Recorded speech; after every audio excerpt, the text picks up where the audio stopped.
આ સાયક્લોટ્રોન સાધન છે તેના શોધક E.O. લોરેન્સ અને M.S. લિવિંગસ્ટન અને આ સાયક્લોટ્રોનની રચના છે.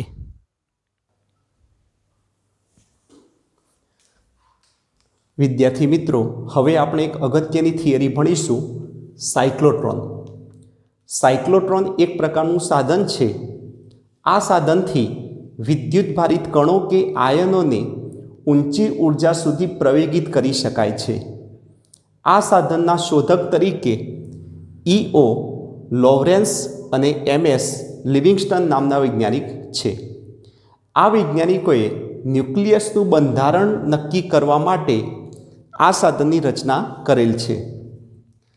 ન્યુક્લિયસનું બંધારણ નક્કી કરવા માટે આપણે આ રીતે વિચારી શકીએ, પરમાણુ, આ પરમાણુનું કેન્દ્ર જેને આપણે ન્યુક્લિયસ તરીકે ઓળખશું.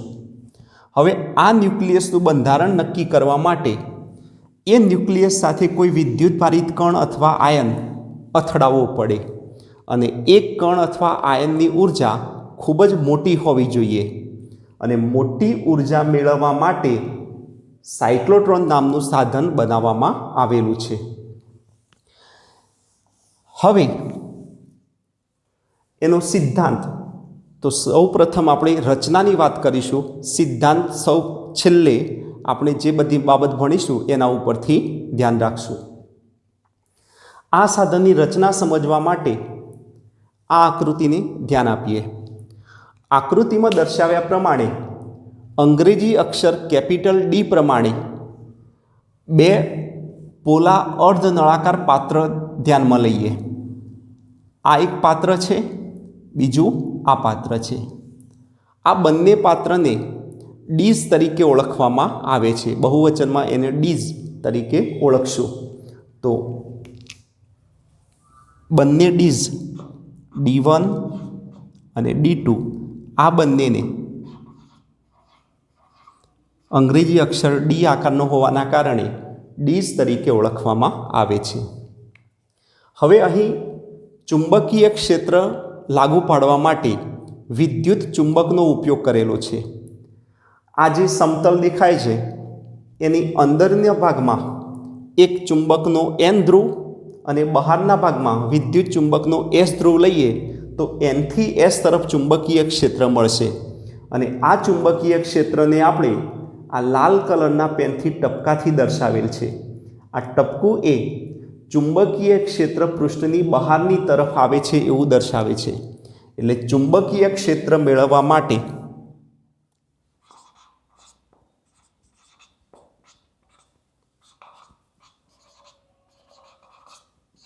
વિદ્યુત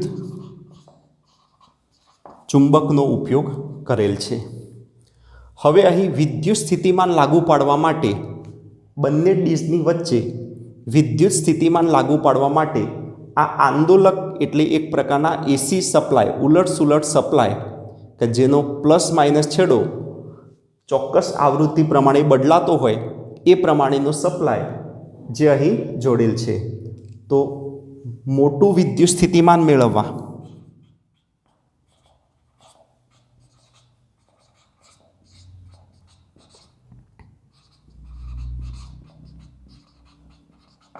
અને ઊંચી આવૃત્તિ મેળવવા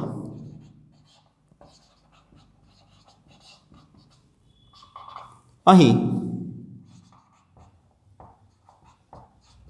આંદોલક એટલે એક પ્રકારના એસી સપ્લાયની રચના કરેલ છે.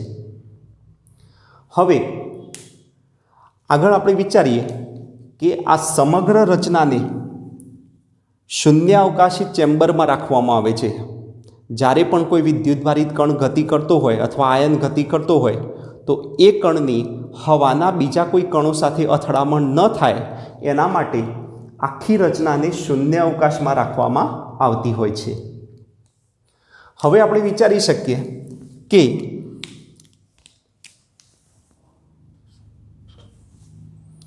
ચુંબકીય ક્ષેત્રની અંદર કોઈ પણ વિદ્યુતભારિત કણ હોય તો એ વિદ્યુતભારિત કણ લંબરૂપે ગતિ કરતો હોય તો એ વર્તુળમય ગતિ કરે છે. એટલે ચુંબકીય ક્ષેત્રમાં વિદ્યુતભારિત કણ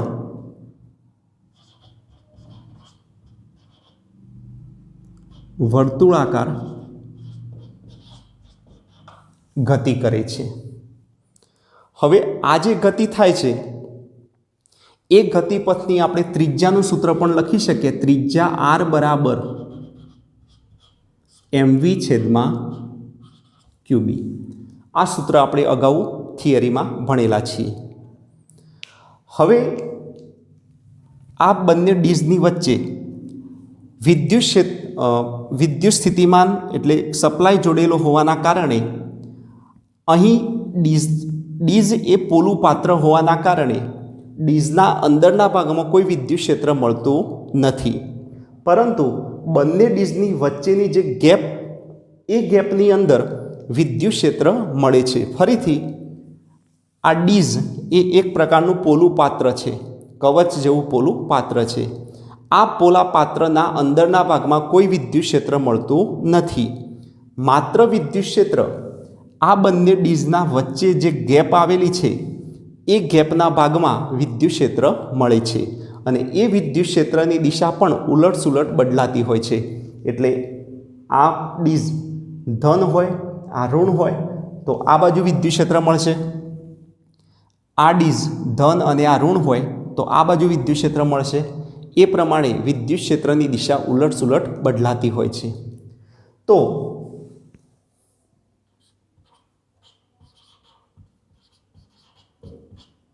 બંને ડીશના વચ્ચેના ભાગમાં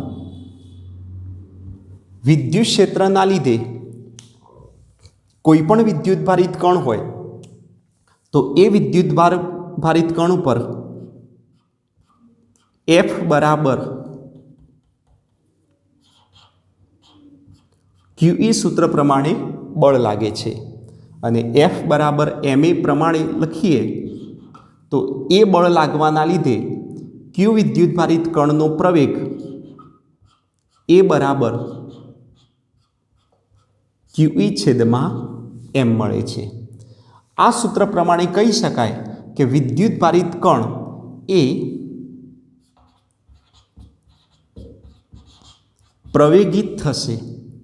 હવે આ પ્રવેગિત થવાના કારણે તેના વેગ અથવા ઝડપમાં વધારો થાય છે, અને તેની ગતિ ઉર્જા અથવા તો ઉર્જામાં પણ વધારો થાય છે। એટલે પ્રવેગિત થવાના કારણે તેની ઝડપ અને તેની ઉર્જા પણ વધે છે। હવે આપણે વિચારીએ કે ચુંબકીય ક્ષેત્રમાં વિદ્યુત ભારિત કણ વર્તુળાકાર ગતિ કરે છે, અને વિદ્યુત ક્ષેત્રના લીધે એ વિદ્યુત ભારિત કણ પ્રવેગિત થાય છે, એના લીધે એની ઝડપમાં પણ વધારો થાય છે। હવે આ ઝડપ વધવાના કારણે એની ત્રિજ્યા પણ વધે છે, r ચલે છે v। આ સૂત્ર પ્રમાણે ઝડપ વધવાના કારણે ત્રિજ્યા પણ વધે છે। હવે વિદ્યાર્થી મિત્રો, આપણે બે બાબતો ધ્યાનથી વિચારીશું કે કોઈ પણ વિદ્યુત ભારિત કણ વર્તુળમય ગતિ કરે છે, અને સાથે સાથે વિદ્યુત ક્ષેત્રના લીધે મળતી ઉર્જાના લીધે પ્રવેગિત થવાના લીધે એની ઝડપ વધે છે, અને એના લીધે એની ત્રિજ્યામાં પણ વધારો થાય છે। તો આવી ગતિને દર્શાવવા માટે આપણે આ રીતે વિચારશું કે કણ વર્તુળાકાર ગતિ તો કરે જ છે, અને સાથે સાથે એની ત્રિજ્યામાં પણ વધારો થતો જાય છે।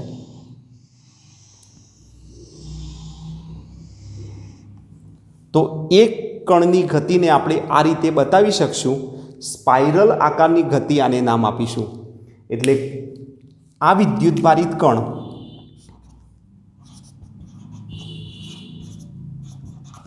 સ્પાઇરલ આકારની ગતિ કરશે કે જેની અંદર એની ત્રિજ્યા પણ વધે છે અને વર્તુળાકાર ગતિ પણ કરે છે। હવે આપણે ચુંબકીય ક્ષેત્રમાં વિદ્યુત ભારિત કણ માટે આવર્તકાળનું સૂત્ર ભણેલા છીએ। આવર્તકાળ T બરાબર 2πm છેદમાં QB, અથવા આવૃત્તિનું સૂત્ર લખવું હોય તો આવર્તકાળનો વ્યસ્ત તરીકે આવૃત્તિ બરાબર આવર્તકાળનો વ્યસ્ત એટલે QB છેદમાં 2πm।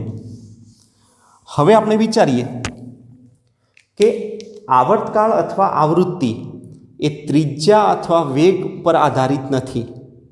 ફરીથી આપણે વિચારીએ કે વર્તુળમય ગતિ કરશે ત્યારે એની ત્રિજ્યા વધે છે. બીજું કે આવર્તકાળ એ ત્રિજ્યા કે વેગ પર આધારિત નથી. આનો મતલબ એવો થશે કે ધારો કે એક પરિભ્રમણ માટેનો સમય એ ચોક્કસ આવર્તકાળ મળશે. ધારો કે એક પરિભ્રમણનો સમય લઈ લઈએ 1 મિલિસેકન્ડ, તો નાની ત્રિજ્યામાં એક પરિભ્રમણનો સમય કે મોટી ત્રિજ્યામાં એક પરિભ્રમણનો સમય, આ બંને માર્ગ માટે સમય સમાન લાગે છે એવું આપણે આ સૂત્ર પરથી કહી શકીએ. નાના વર્તુળ માટે એક પરિભ્રમણનો સમય કે મોટા વર્તુળ માટે મોટી ત્રિજ્યા માટે એક પરિભ્રમણનો સમય, એટલે આવર્તકાળ બદલાતો નથી. આવું ત્યારે જ શક્ય બને કે જ્યારે કણ નાની ત્રિજ્યાએ ગતિ કરતો હશે ત્યારે એની ઝડપ ઓછી હશે, પણ મોટી ત્રિજ્યાવાળા માર્ગે ગતિ કરતો હોય ત્યારે એની ઝડપ વધારે હોવી જોઈએ. તો એ બાબતને આપણે આ સૂત્ર પરથી વિચારી શકીએ છીએ. હવે આ બાબતને ધ્યાનમાં રાખીને આપણે સિદ્ધાંત સમજશું. તો સિદ્ધાંતની અંદર આ પ્રમાણે વાત છે કે વિદ્યુતભારિત કણ વિદ્યુત ક્ષેત્રમાં વારંવાર પસાર કરીને તેની ઉર્જા વધારવામાં આવે છે અને લંબરૂપે રહેલા ચુંબકીય ક્ષેત્રમાં વિદ્યુતભાર વર્તુળાકાર ગતિ કરે છે. બંને વાતોને આપણે અહીં સૂત્રમાં સમજ્યા કે વિદ્યુત ક્ષેત્રના લીધે તેની ઉર્જા વધે છે અને ચુંબકીય ક્ષેત્રમાં તે કણ વર્તુળાકાર ગતિ કરે છે. ત્યારે પરિભ્રમણની આવૃત્તિ એ વિદ્યુતભારિત કણની ઝડપ કે વર્તુળાકાર માર્ગની ત્રિજ્યા પર આધારિત નથી. આવૃત્તિ એ ઝડપ કે ત્રિજ્યા પર આધારિત હોતી નથી. આ બાબતને આપણે સાયક્લોટ્રોનનો સિદ્ધાંત તરીકે ધ્યાન રાખશું. હવે આપણે આકૃતિની અંદર વિચારીએ કે કોઈ પણ ધન વિદ્યુતભારિત કણ આ બિંદુએ વચ્ચેના ભાગમાં મૂકેલ છે. હવે આપણે આંદોલકમાં D2 ડીઝને ધન સ્થિતિમાન અને D1 ડીઝને ઋણ સ્થિતિમાને લઈએ તો ધનથી ઋણ તરફ વિદ્યુત ક્ષેત્ર મળશે. આ વિદ્યુત ક્ષેત્રના લીધે વિદ્યુતભારિત કણ ઉર્જા મેળવે છે અને ચુંબકીય ક્ષેત્રમાં વિદ્યુતભારિત કણ વર્તુળાકાર ગતિ કરે છે. એટલે આ ધન વિદ્યુતભાર આ બાજુ ગતિ કરશે ઉર્જા વિદ્યુત ક્ષેત્રના લીધે અને વર્તુળાકાર ગતિ કરશે ચુંબકીય ક્ષેત્રના લીધે, જેથી તેનો ગતિમાર્ગ આ પ્રમાણેનો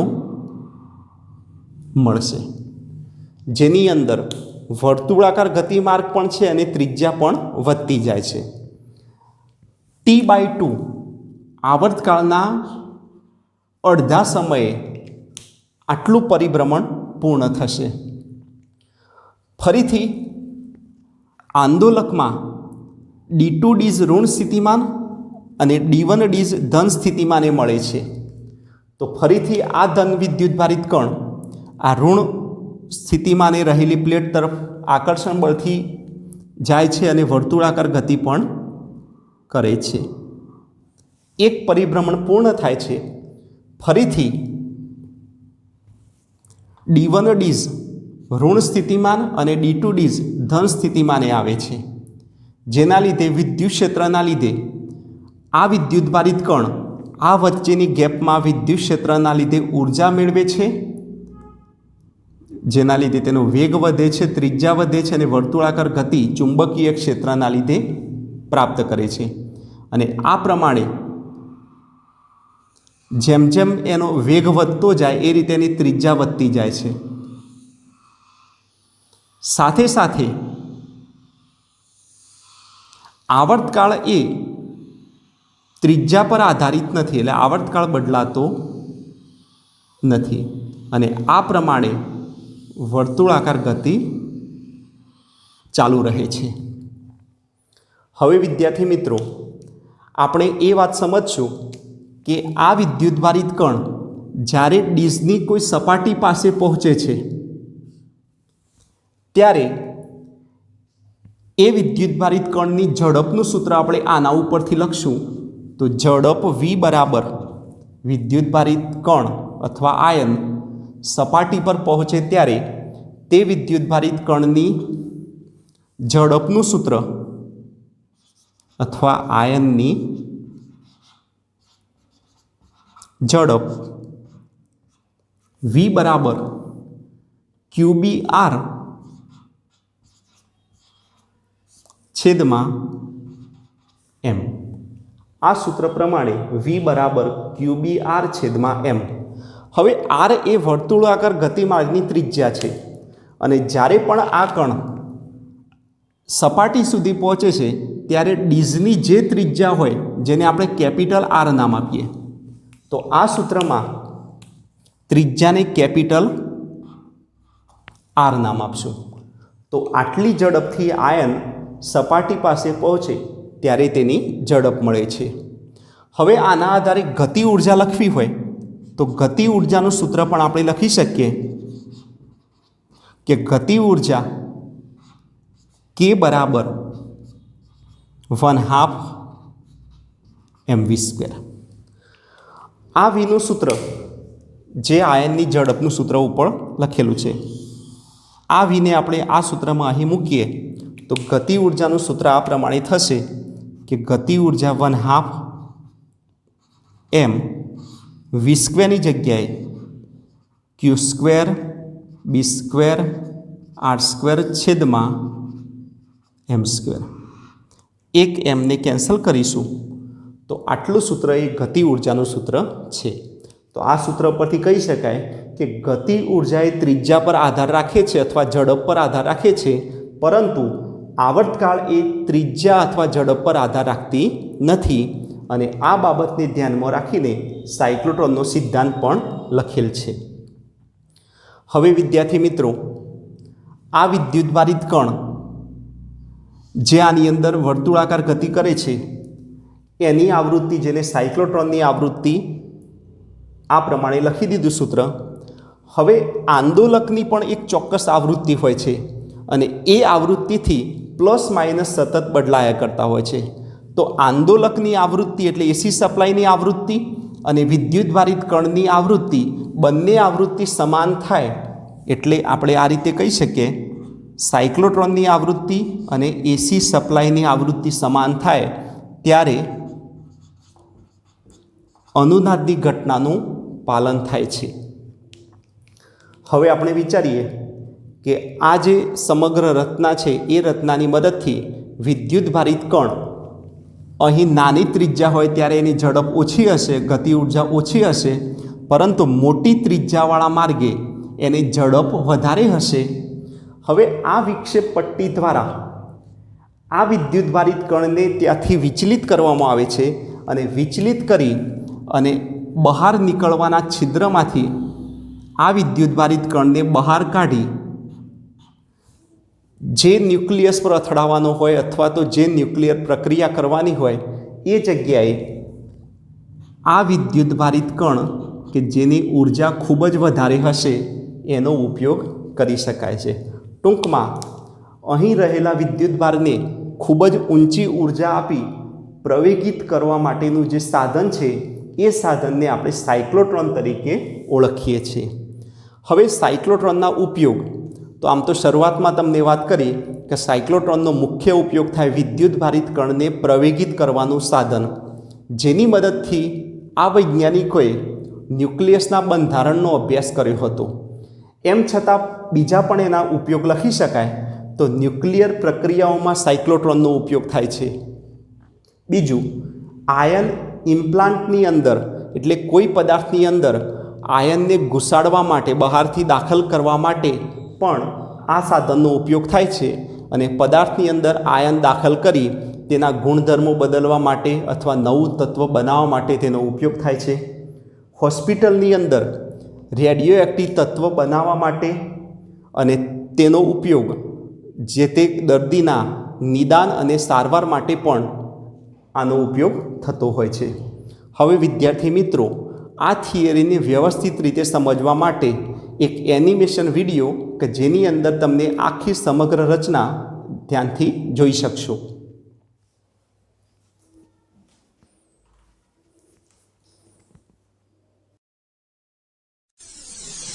Cyclotron.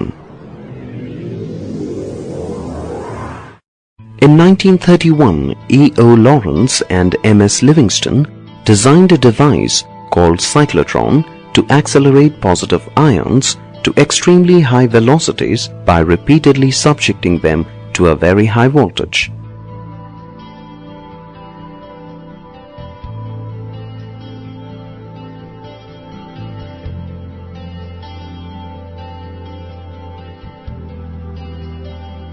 Click on the vacuum chamber to know the parts.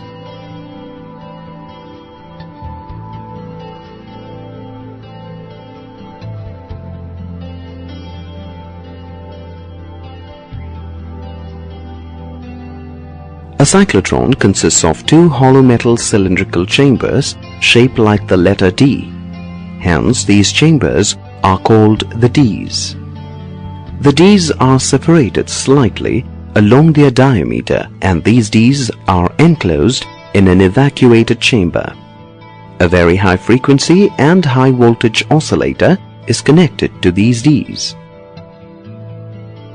A source of positive ions is placed between the poles of an electromagnet. Now let us understand the working of a cyclotron. The positive ions are accelerated into the negatively charged D due to electrostatic attraction. When the alternating current shifts from the positive terminal to the negative terminal, the positive ions move into the other D. The ions follow a circular path, and as they gain energy, their rotational radius increases and the ions spiral out from the Ds. The deflector plate helps to take the ions out, and the ions are allowed to hit a target or a nucleus